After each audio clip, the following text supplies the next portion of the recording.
we're going to continue on with the Flexbox layout that we've been working on. And the great thing about Flexbox is once you have your flex items and your basic layout in place, it's very easy to start adding other flex items. It gets very easy to maintain and to add additional content. So that's what we're going to do, and we're not going to waste any more time. Let's get going. And let's add 3 more flex items. And we'll just call these box 3, 4, and 5. So this will be box 3, 3 and 3, and then 4 and 4, and 5 and 5. There we go. Okay, so now let's flip over to our style sheet, and let's go ahead and put in the CSS code. And like I said, once we have our code in place, it's just really a simple process of adding the flex items and determining basically what size we want them, what size and color, and if we want any other characteristics. And you know what? We'll keep the line break at the end of the CSS page because we're going to go ahead and use that again. So let's go ahead and copy and paste that CSS code right here. And we'll call this box 3 to match our CSS class in our HTML. Now I kind of like the way this box looks for the first position here. So we'll keep it the same as our box 2, but we'll change the color. And I kind of like this one color, this gray color. I've actually used this before in some other websites. And it's this dark slate and it's gray. There's a couple other shades of this, but I think that actually looks pretty good. Well, that was simple enough. Now let's go ahead and add our box 4. Now we want this to sort of be the centerpiece of our layout. So we're going to put this box right in the center, and we're going to make this the largest flex item in this row. So let's just go ahead and copy and paste again here. And we'll take this code and put it right below here. You see how easy this is? It's so easy to do. And we're going to actually, well, we have to update this to box 4. Let's make this another shade of this dark slate. I really like this quite a bit, and we'll make this the blue shade. And that looks pretty good. Now, as I said, we want this to be the largest flex item. So let's go ahead and use the flex grow property. Remember that? Yep, we're going to go ahead and use that.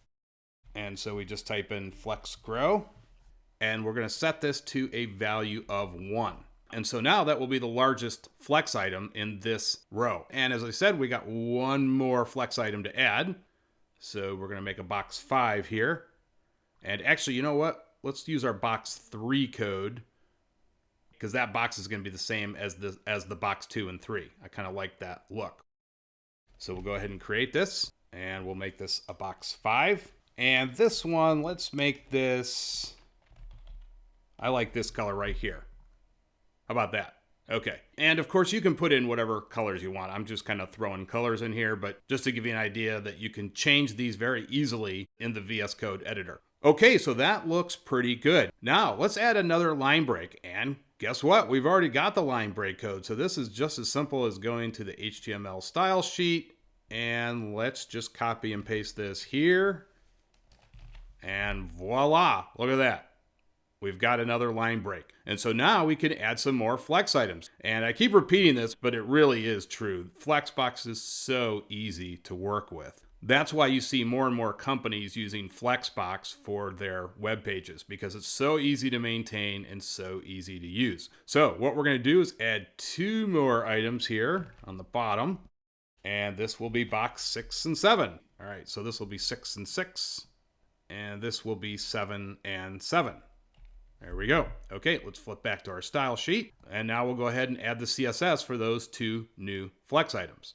So we're going to go ahead and we're going to make these boxes a little bit larger. We're going to split the space evenly. Remember, that's what the flex grow property does. So we're actually going to take box 4's properties and copy and paste that down here because we want that flex grow property again. And we're going to specify this as box 6. And let's just go with a straight brown here. I'll see how that looks. That doesn't look so bad. Okay, so we'll keep that. And like I said, we're going to distribute the space evenly. So we're just going to take this code and make another box 7. And let's think about a color here. What do we want? I kind of like that gray quite a bit. Let's add that back. Where was that? There it is. Okay, so let's take this dark light gray. I kind of like this one quite a bit. So let's put that down here. Just copy and paste that in there. You can see how lazy I'm being. There, that looks pretty good. Now let's expand this all the way out, and that looks really good. So you can see how easy it is to use Flexbox to create your layouts. And you can play around with this. If you want to add more boxes, I suggest you do that. Add more boxes, go ahead and add some more line breaks, and just generally fool around with it. That's really how you learn how to use CSS Flexbox. Okay, I will see you guys in the next video. Thanks as always for watching.